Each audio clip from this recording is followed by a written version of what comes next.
ہم مسلمانوں کی یہ بڑی ذمہ داری ہے. جو اولین بات ہے وہ یہ ہے کہ ہم مسلمانوں کی یہ بڑی ذمہ داری ہے کہ ملک کے تمام انسانوں کے سامنے نبی کریم صلی اللہ علیہ وسلم کا جو داعیانہ جدوجہد اور داعی اعظم کا کردار تھا وہ لایا جائے. پرابلم یہ ہے کہ ہم کھل کر یہ بات کرتے بھی نہیں ہیں، اور غیر مسلموں کے تئیں اللہ کے رسول صلی اللہ علیہ وسلم نے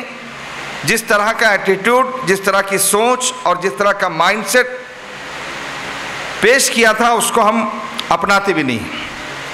نبی کریم صلی اللہ علیہ وسلم نے اپنے دور کے غیر مسلمین کو کبھی اپنا دشمن نہیں سمجھا، بلکہ مدعو اور مخاطب سمجھا، اور دشمنان اسلام کی بے شمار سازشوں کے باوجود نبی کریم صلی اللہ علیہ وسلم زندگی بھر غیر مسلموں کے سامنے اسلام کی دعوت کو پہنچانے میں کبھی کوئی کوتاہی نہیں کی. نئے نئے طریقے سے انہوں نے اللہ کے دین کو غیر مسلم افراد کے سامنے پیش کیا، اور حد تو یہ ہے کہ دعائیں کی ان دشمنوں کے لیے جو تکلیفیں دے رہے تھے. عمرو بن حشام اور عمر بن الخطاب کے لیے دعا وہ معروف دعا ہے جس میں حضرت عمر بن خطاب کے سلسلے میں نبی محترم کی دعا قبول ہوئی. اب سوال یہ ہے کہ جو نبی محترم کا اسوہ دعوت کے سلسلے میں، اللہ کے دین کو لوگوں تک پہنچانے کے سلسلے میں ہمارے سامنے آتا ہے وہ کیا ہے؟ آپ دیکھیں، پوری زندگی آپ صلی اللہ علیہ وسلم کی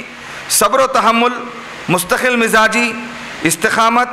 عفو و درگزر، نرمی اور شائستگی، ہمدردی اور غمگساری، ایثار اور قربانی، مدد اور تعاون، امانت اور دیانت، سچائی اور صداقت، امید اور توقع،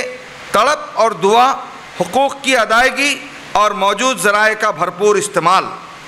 یہ پہلو وہ ہیں جو ہمارے نوجوانوں کے دلوں کو جھنجھوڑنا چاہیے کہ اللہ کے رسول صلی اللہ علیہ وسلم نے صرف قولی شہادت نہیں دی تھی، بلکہ آپ صلی اللہ علیہ وسلم نے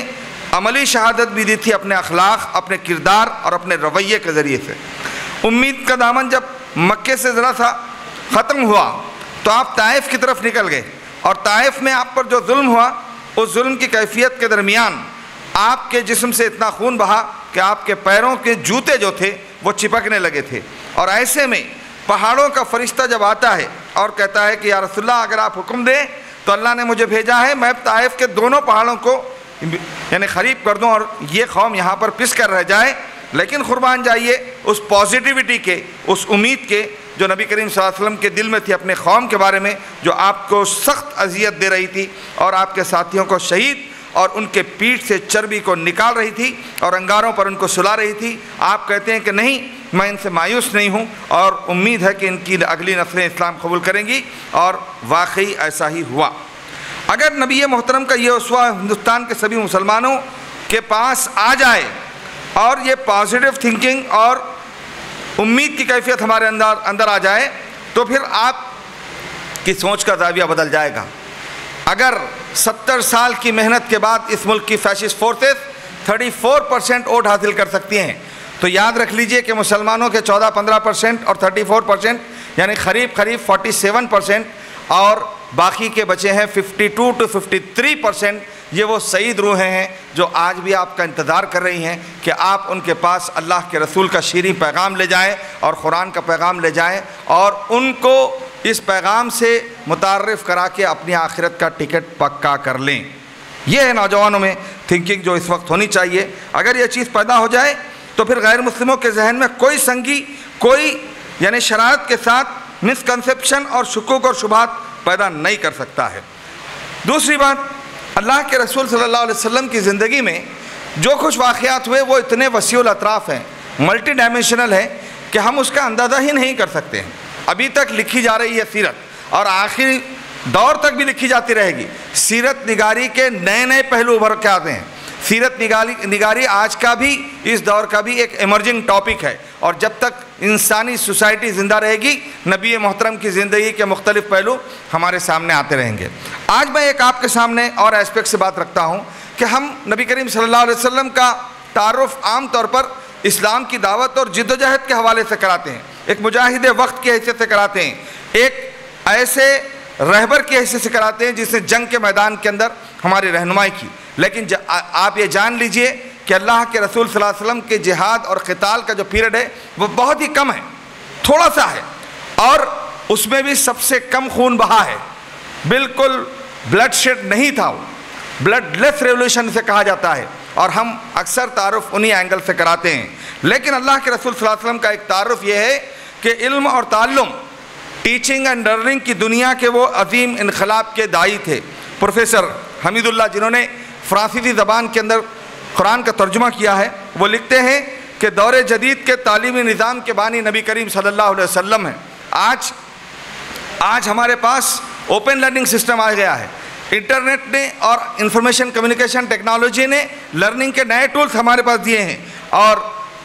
پروفیسر حمید اللہ لکھتے ہیں کہ ان تمام چیزوں کے بانی جو ہیں وہ اللہ کے رسول صلی اللہ علیہ وسلم ہیں۔ آپ سوچئے اس وقت جب حضور صلی اللہ علیہ وسلم مدینہ ہجرت کر رہے تھے تو وہاں پہنچنے کے بعد مسجد قباء کے ساتھ فوری کیا ہوا؟ آپ نے وہاں پر لرننگ سینٹر قائم کر دیا۔ لوگ مسجدوں کو مرکز عبادت ہی سمجھتے ہیں، لیکن نبی کریم صلی اللہ علیہ وسلم کے ذریعے سے ابتدائی دور میں قائم ہونے والی 17 مساجد کے اندر لرننگ سینٹر تھے، اور مدینہ کے ساتھ لگا ہوا صفہ کا چبوترا اس دور کی صفہ یونیورسٹی تھی، جس سے 800 سے زیادہ صحابہ نے تعلیم حاصل کی تھی، اور صحابہ کو ریسورس پرسن کی حیثیت میں دور دور تک بھیج کر آپ نالج کمیونیکیٹ کرنے کا نظام بنائے تھے۔ ویسے ہی ایک واقعے میں حضرت خبیب رضی اللہ تعالیٰ عنہ کو گرفتار کر کے شہید کر دیا جاتا ہے۔ وہ کہاں جا رہے تھے؟ وہ جا رہے تھے لرننگ کی اور ٹیچنگ کی ذمہ داری اور لوگوں کی لرننگ کی پیاس کو بجھانے کے لیے۔ یقیناً ابتدائی دور میں جو علم تھا وہ قرآن و حدیث اور اللہ کے رسول کے ارشادات اور دین کے طریقوں کا ہی علم تھا، لیکن اللہ کے رسول کے زمانے میں علم اتنا ہی محدود نہیں تھا۔ آپ کے پاس